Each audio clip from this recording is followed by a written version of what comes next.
southbound, thank you very much, and we got pulled over what allegedly was supposed to be a broken tail light. When he let us know that we had a broken tail light, he asked us were we aware of it. We said no. As we said no, he tells us to put our hands in the air. We have our hands in the air. At the time as our hands in the air, he asks for license and registration. My boyfriend carries all his information in a thick wallet in his right side back pocket.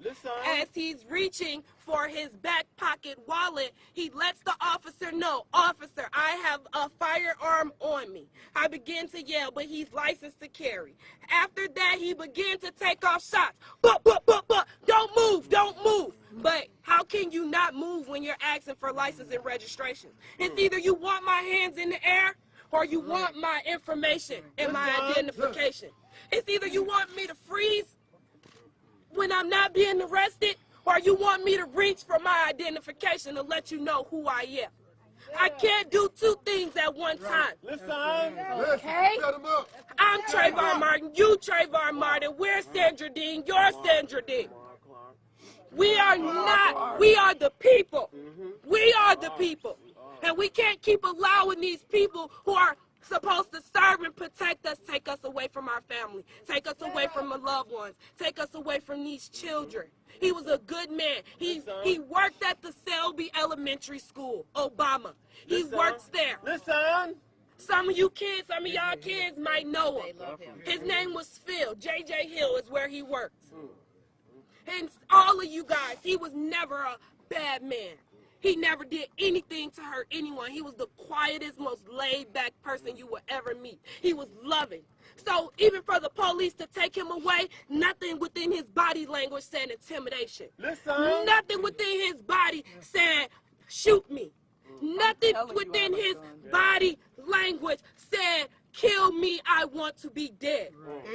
He did not do nothing but what the police officer asked of us, which was to put your hands in the air and get your license and registration. And tell me about that officer. What was his race? He was Asian. He was short. He was black. No glasses. About 5'6" and a half. About 156. Was his name 70. Officer Vane? I'm not sure. I tried to get his badge number. I tried to get all of his information. They would not release any information to me, badge number. They said that when the investigation was final or started, that would let me know what was going on. All they gave me was a business card. Were they trying to help him by any? The police officer soothed him. They pulled him over to the side, and they began to calm him down and tell him that it was okay and he would get through this. As they put me in the backseat of the police car. They left him sitting in the car after they shot him. No one checked his Nobody checked his pulse, nothing. The police officer that was on my side walked away to call for backup, and the police officer that shot him was still standing there with his gun still drawn after he was shot. Where were you coming from and where were you going? We were coming from the grocery store, from putting food in my house for myself and my daughter. We had all been at work all day. He had just left from the shop for getting his hair done for his birthday. We had left from dropping my sister off, who lives by the state fairgrounds, and as we're dropping her off from getting groceries from her, the officer pulls us over to talk about a broken headlight that was not broken. And one of the first things they teach you in the permit to carry class, I've been through that, is when an officer pulls you over, let him know that you have a permit to carry and that you have a weapon. And who lets you know that they have a weapon if they have intent to use it? Told us that several times. They told us that. And he didn't give us the opportunity before he let off rounds. He asked us for license and registration. As he was reaching for his license and registration, he told him he had a barrel and he began to shoot. He killed him for no reason. It's murder. In all that pain, how were you able to figure out you should put this on Facebook? because I wanted everyone in the world to know that no matter how much the police tamper with evidence, how much they stick together, no matter how they manipulate our minds to believe what they want, I wanted to put it on Facebook and go viral so that the people could see. So that the people could see. I wanted the people to determine who was right and who was wrong. I want the people to be the testimonies here. All of us saw with our eyes. Only thing you guys didn't see is when he shot. And if I would have moved while that gun was out, he would have shot me too. Okay. So I chose to allow the video to go live 10 seconds before my phone died because I wanted everybody in the world to see what the police do and how they roll. And it's not right. It's not acceptable. I didn't do it for pity. I didn't do it for fame. I did it so that the world knows that these police are not here to protect and serve us. They are here to assassinate us. They are here to kill us because we are black. We don't support each other enough so they feel like they can take us off the map. And it's not okay. A good man, a 35-year-old man, worked for St. Paul Public School, never been fingerprinted, never been handcuffed. He has been taken away from his community.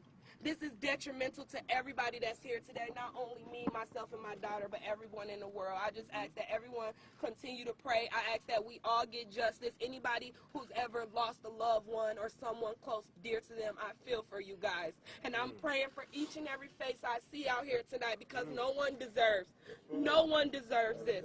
I have not been able to sleep. I have not been able to eat. I have not been able to work. I have not been able to do anything besides hold my daughter, tell her I thank her how much of a super hero she is.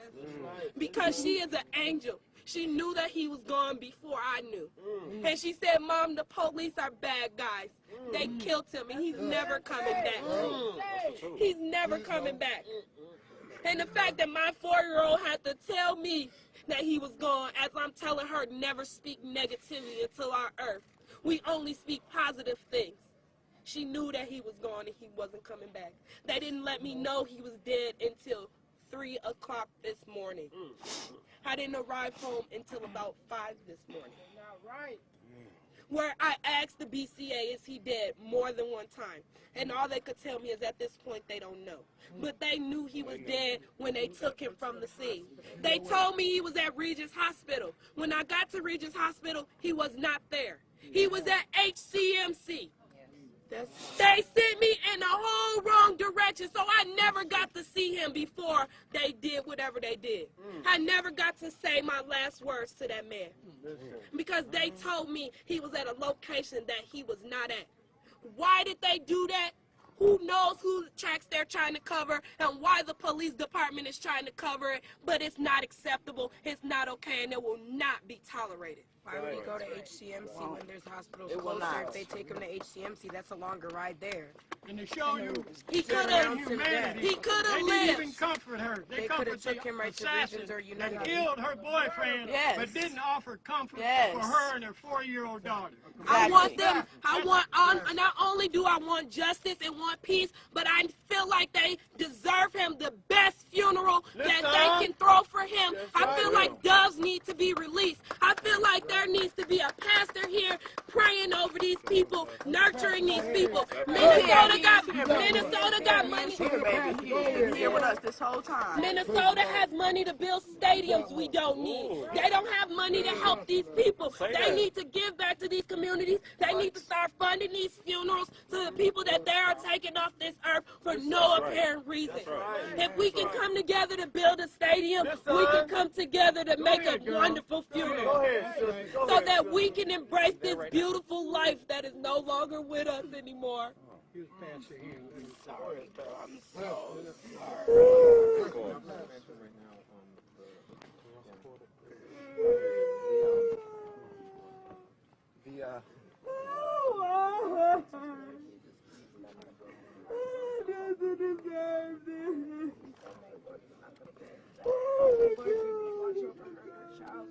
to make sure that she can be safe, Lord. I know that it's going to hurt her every day, Lord, when you leave.